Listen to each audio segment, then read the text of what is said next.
Unreal Fest started yesterday, and there was a tech demo put out with CD Projekt Red using The Witcher 4 assets. I'm going to take a look at this tech demo and point out what I thought was very cool, very interesting. Here it is right here. Thank you, everyone, and welcome to the State of Unreal at Unreal Fest Orlando. We're here to show you what's next with Unreal Engine and so much more.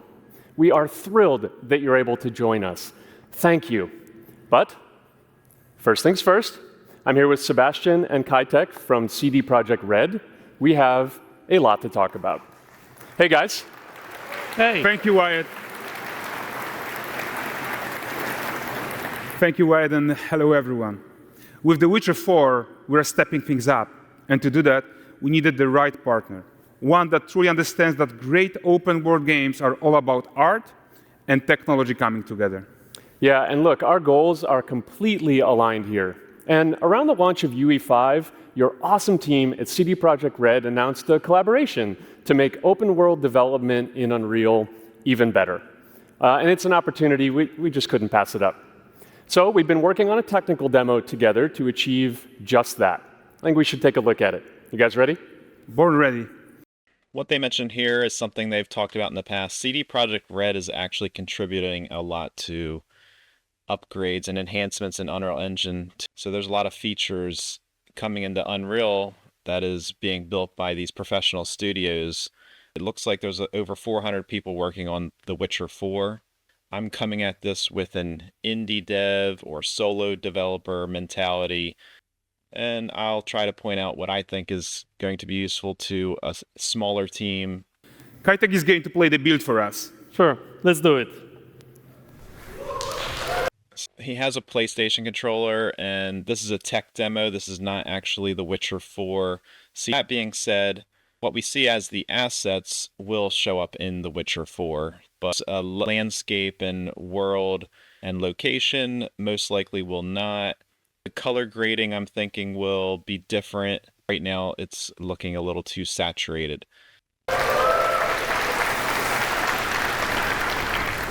This is a technological showcase set in the world of The Witcher 4. And right away, we see this mountainous landscape, lots of trees, lots of foliage. These mountain cliffs look very pretty with the coloration. And the first thing I notice is the cloth and the cloak on the character. The two swords there, the cloth is not clipping through anything at all. This is looking beautiful.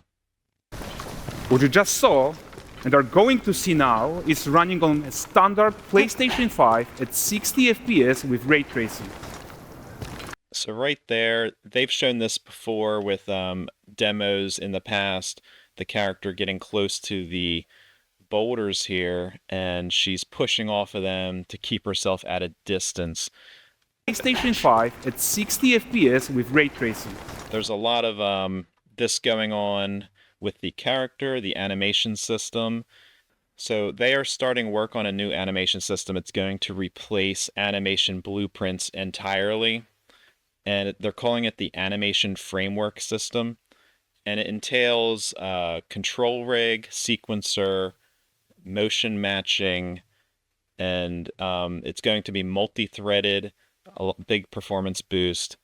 So this right here looks like some control rig functionality. It detects nearby collision sources and makes her hands push the body off of them.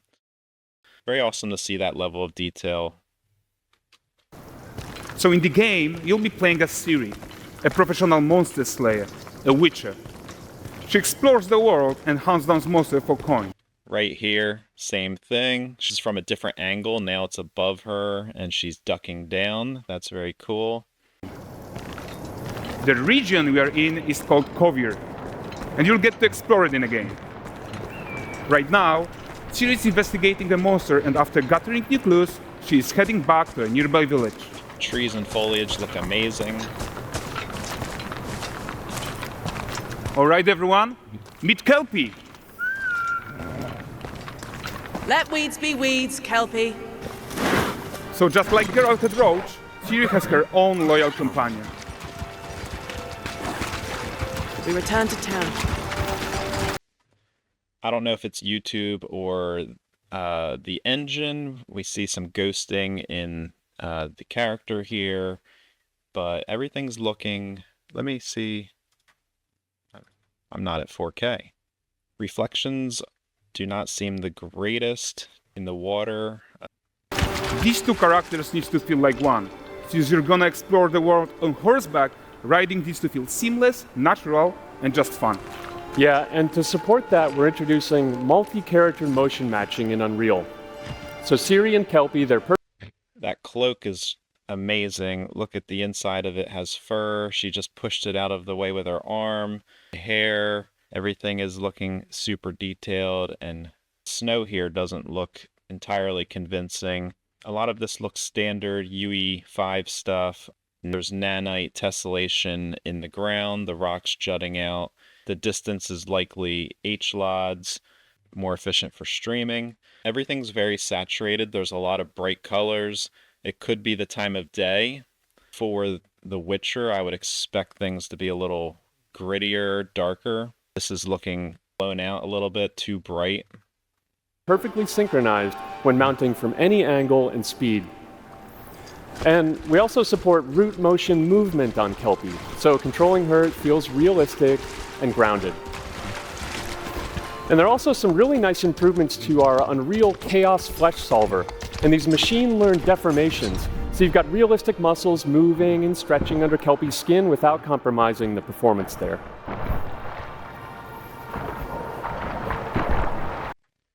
So they mentioned this in the roadmap, the Chaos Flesh Solver, where in real time it is looking at the muscle, fat, bone, skin, and in real time deforming the skin over the muscle and the fat and the bones in realistic manners. And it does. The result here is looking amazing. This is fantastic. For small team development, I do not see this level of detail being implemented. But what I think is important to note here, this is something we could see with high-end assets on Fab, the marketplace, and then stuff like this could make its way into smaller dev team development. Any sort of animal or standard asset like this can easily make use of this and set their asset apart on the marketplace, certainly. Where it will become less useful is likely on hero characters. I do not see smaller teams really putting the effort in to do this on a hero character. But these larger teams like CD Projekt Red have the ability to do this, and this looks amazing. So let's leave Ciri behind for a second and talk about the world itself. So much of the Witcher world is natural, organic, especially Kovir with its dense forest and wild nature. Yeah, and wild nature is hard. And with nanite geometry, we've freed artists from so many of their old constraints. But we don't want to rest until everything we do in Unreal has that same spirit of freedom. There's always more work to do. And The one thing I note with a forest this dense is I do not know how well it will affect like an open world gameplay running through here. Now we're getting to the point where something like this might affect gameplay adversely. There's a balance between how dense you want your forest to be to have good gameplay, but this looks fantastic. foliage is a huge piece of that puzzle. So we are excited to introduce nanite foliage. And in order to achieve gorgeous foliage density everywhere, while still being memory efficient, This looks a little odd. It's kind of strange. The deformation in this water, I feel like there should be some lacking a little bit of quality in the water. Could be the reflections or the material that's being used. fast to render, we believe that a new idea was needed. So instead of the same card approach we've been using for the past 20 years, artists should be free to take a nanite approach to foliage, modeling every single leaf and pine needle. And the old LOD tricks of the past, they needed a complete rethink. And in their place, it's a new adaptive voxel representation in nanite. It's volumetric, it's fully 3D, it is super. These trees look stunning. Previously to this technology, you would not get this level of detail in a tree asset, let alone having them like this. The colors and the lighting off of the needles is beautiful. It's extremely detailed. So what they're doing here, and there's another video that shows this, they've generated about 21 parts of the tree, like this branch, clusters of little branches with needles, and they assemble those pieces into a final tree. Then they create multiple different looking trees as well from those 21 pieces. This tree has in the tens of millions of triangles, but they are assembling the tree with smaller pieces that are voxelized. At a distance here, these ones in the back, what's generating these pixels are just voxel boxes, and we're not having that level of detail all the way in the distance here. Really, that level of detail is only when the camera is this close. All of their trees using the same parts. If this branch is the same as a branch down here and it's assembling this tree, you're only putting the branch one time on the hard drive. So the size of these trees will not bloat the game size too tremendously. It's going to be manageable for disk space, memory, rendering, all of that. It's a very smart system with the way they're doing about it, and I do look forward to diving into it. And the old LOD tricks of the past, they needed a complete rethink. And in their place, it's a new adaptive voxel representation in Nanite. It's volumetric, it's fully 3D, it is super fast to render. And these dense clusters of triangles turn into these cubes, which at a distance, they're no larger than a pixel, and they react to the changing light of our dynamic sun and our shadows, and they allow artists to render whatever amount of foliage is needed to achieve their vision without compromise. And no compromise means how ambitious we are when it comes to bringing our vision to life with incredible visuals. But more than that, together with Epic, we created faster way to load the world. We can now bring in more content more quickly for the smoothest possible experience as we fly down to catch up with Siri. 5.6 is all about the performance. It's about time.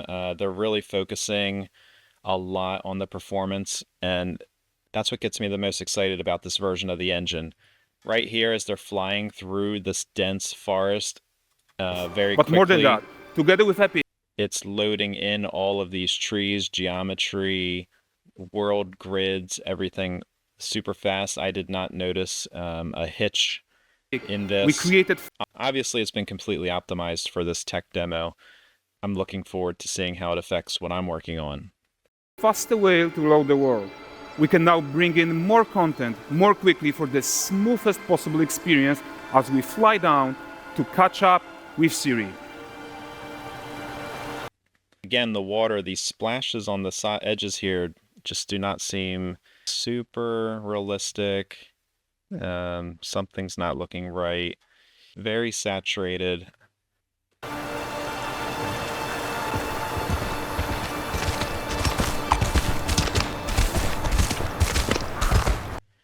The cloak was looking a little stiff. Something about it was not moving with the galloping.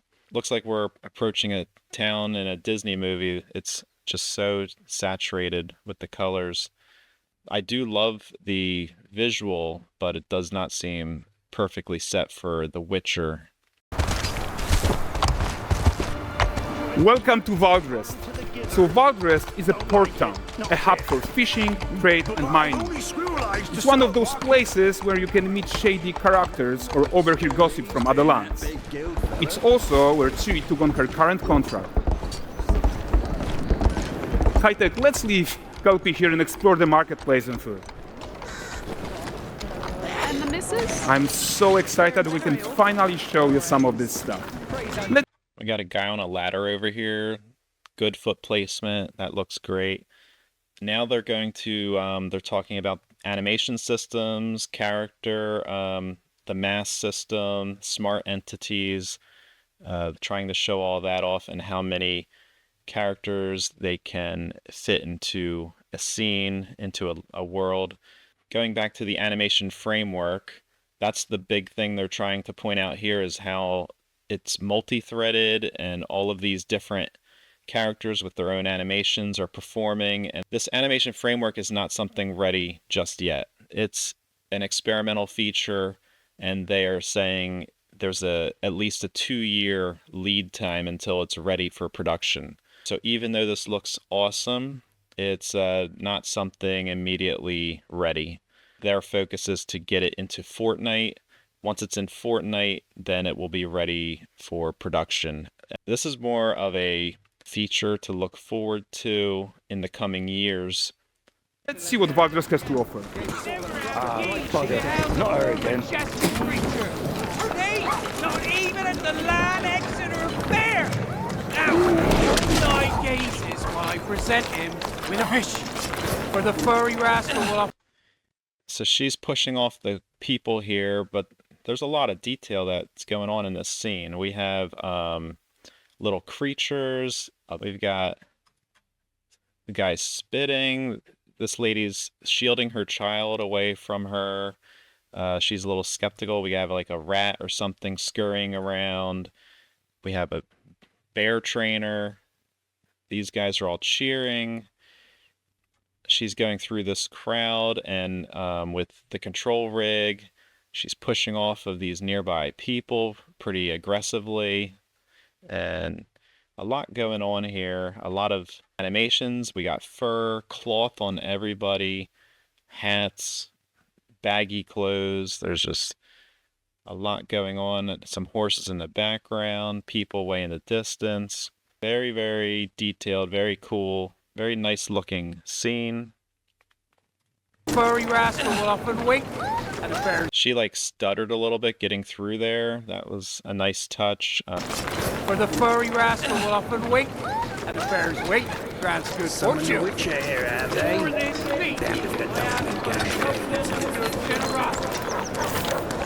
Some fur. Pardon. Guys, notice This guy's just carrying his apples up the hill, and she pushes them out of the way. That's rude. Another animal over here. Pardon. Guys, notice how responsive the world is. Character actions directly affect what happens around you. Sometimes even So he looks like he was just controlling the camera and panned around. setting off chain reactions. Everything is working together. Take your nonsense elsewhere, you filthy lamp. You'll find only honest pointers here. Oh, look at this poor gentleman being taught how to fly by an angry innkeeper. So that's a nice touch.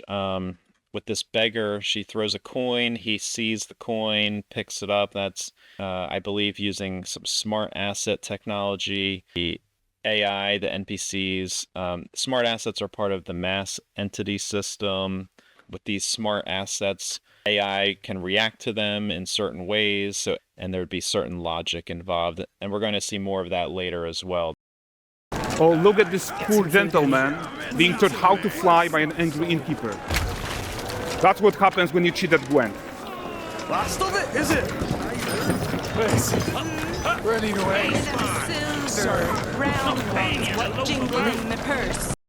That lady looked like she didn't have a face. Silver, round ones, what Looks a little strange.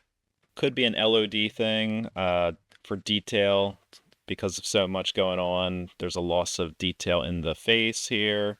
There's a lot of characters. There's just looks to be a lack of detail in some of these faces right now.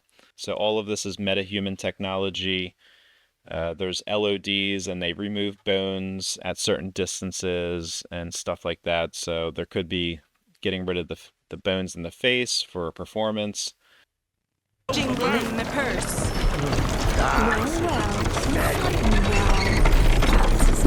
Okay, so this is the guy who gave the series questions on. Like you probably suspect, he has his own agenda in all of this. You off your tits again, Wilfred? Get your ass up.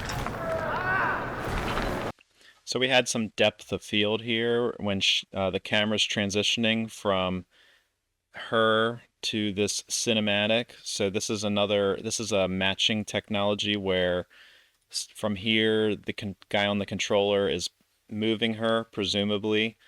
And then when she gets to a certain location, there's a matching tech that takes what the player is doing and transitions into a cinematic that would be created with sequencer. And when the camera does that move and we see the depth of field and then it looks down, that's a cinematic.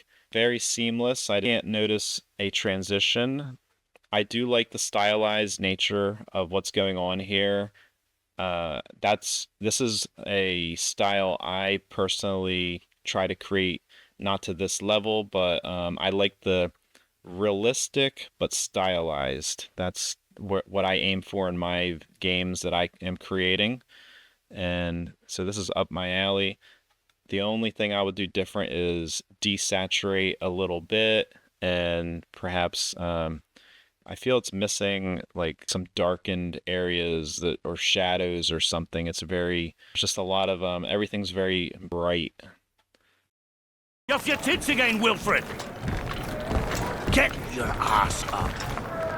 So right there, the depth of field, that's, I believe, the start of this clip. A typical day's toil. Who in? Witcheress. What news of my wagons? No eternity is taking that damn salt to arrive. I found them. And, well, suffice to say, they'll not reach. The track focusing between the two characters looks good.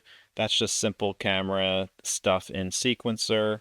All of the fur is looking great.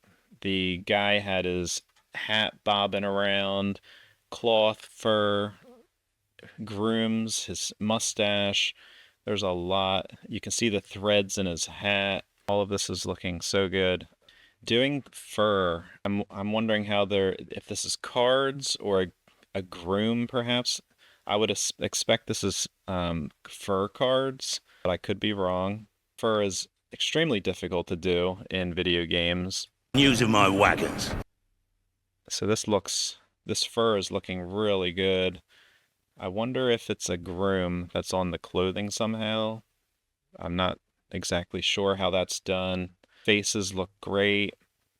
When you're doing a cinematic like this, you can really crank up the resolution and the detail. So this is a cutscene, and it stands out a lot more from when he was walking through the town. No eternity is taking that damn. The detail on his cloth here, really, really good. Salt to arrive. I found them. Her face looks great. The eyes, this is all metahuman. You can easily tell it's a metahuman with its custom groom. The hair is a groom, but then you have all this fur and cloth. Just everything together looks great. Super green eyes, super red lips. Everything's very saturated.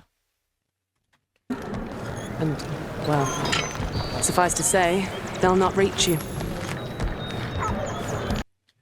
Metahuman technology, but it looks just so good because it's stylized.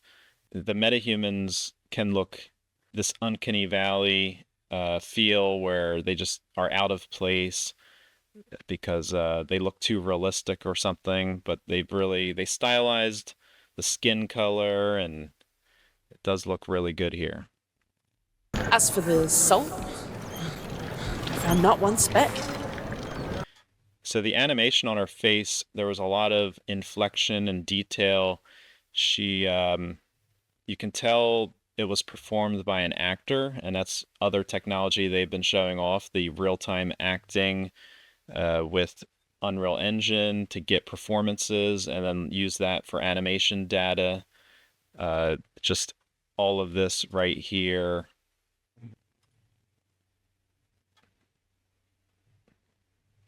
That just looks like a performance by an actor. Very, very good detail with the animation, the facial animation. I presume this comes as no surprise to you. Now. Kavir's smuggling trade is of no concern to me. Shush, shush, shush. The manticore that flattened your cart and devoured your men? Quite the opposite. Manticore. No, them winged hellspawn dwell in the arse end of Creighton, not here. While Siri decides what to do about that merchant, let's take a look at the character technology that powers this marketplace. Why don't we listen in on these fishmongers? They're selling their wares, chatting up customers. Morning, catch this is. Won't find none fresher. Rugged me ladies after one of them. Course. Get this cleaned and gutted for you. You mind, dearest? Into seeing something more. Got mackerel, cod, all Braxton's finest. They want to show off the AI again, and there's a lot of cool stuff happening here. Right away, a bird lands here, and this character here notices and shoos the bird away. That's good interaction between different AI. And then there's this fish. There's a lot going on with this fish, which must be a smart entity. So he's picking up this smart entity, hands it to the other character. She's placing it down, wrapping it up, doing something with it. And then it's going to return. They're pointing at other fish. He's picking that one up. He hands it to this guy. She's got the other one ready, giving it to him. He places it there. There's a little clipping, and then the guy picks that one up. 3 different characters with 2 different fish, and there's a lot going on there. There was that little bit of clipping with the fish. As he picks it up, the fish goes into the wood right there. But that's some high level of detail using smart entities, AI, and the animations to pick it up. So some control rig technology to make the hand go around where the fish is and grab it, pick it up, put it in his basket. The basket is another smart entity, I am assuming. And I imagine these fish must all be their own smart entity, and the shopkeeper here can interact with all of them naturally, perhaps. It's really high level of detail and systems in place here. Got mackerel, cod, all Braxton's finest. And there is tons of tech at play here, even in this simple market stall. Metahuman tools, improved Unreal smart objects, chaos cloth, and more. Yeah, and all of this exists to make sure that the gap in quality between Siri and NPCs is as small as possible. Yeah, and closing that gap, it's not just about fidelity, right, but also authenticity. They should react to changes in the world around them. But with small teams, it's going to be harder to get to this level of detail, but these larger games will be able to make very good use of it. There's a lot of time involved with assembling all this, just setting up the characters with all of the animations, being able to interact with the smart objects, the dialogue. A lot of these states or cases need to be set up for all of this to work properly. I'm assuming they're using the state tree system for these AI to consider these smart objects and what they should be doing with them. So authenticity. They should react to changes in the world around them. But the prisoner in Pillory isn't exciting enough for Valdrest. Let's grab everyone's attention with a circus.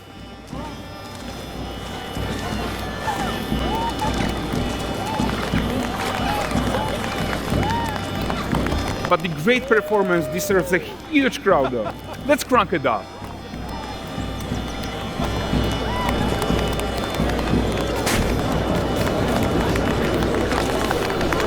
So you are seeing tons of optimizations here to many of Unreal systems, including an entirely new Unreal animation framework, allowing us to fit easily in our 60 FPS budget, not just in rendering, but also with room to spare on the game thread.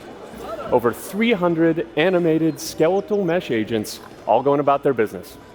And the whole point is to leave breathing room for developers like you to introduce the gameplay and the systems that your players expect, empowering you to make your worlds come to life without Unreal standing in your way. You are right. Already mentioned this earlier, the animation framework, but this is not really a 5.6 feature. It's experimental and it's not ready for production. This number of characters in a scene like this is just unheard of right now. With this is way too many skeletal meshes, tanks performance. So this is super promising. This whole new system is going to open up a brand new world here for large cities, and so this is very promising for the future. It's not something we should be implementing just yet into our games. Again, they are claiming it's at least 2 years away. But as we get into 2027, 2028, we should start seeing this technology come into play and really fill out these game worlds. Right, and that's the open world RPG that we're making. But before we wrap up, how about one final check-in with Siri?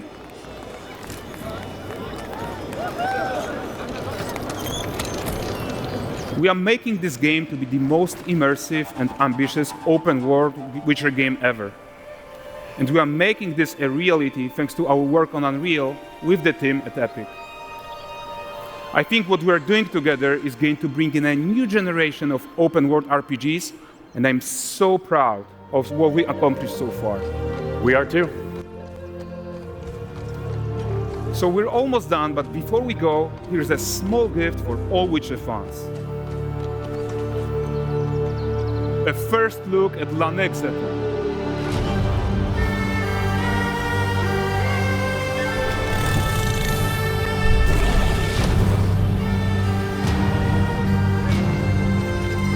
Onward, Kelby.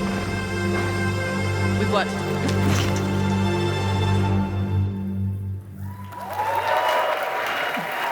So here at the end, they just show off more of the fast level streaming, going through this massive world quickly without hitches, coming upon the character. We have another creature that flies overhead. They're giving us a sneak peek of an area in The Witcher.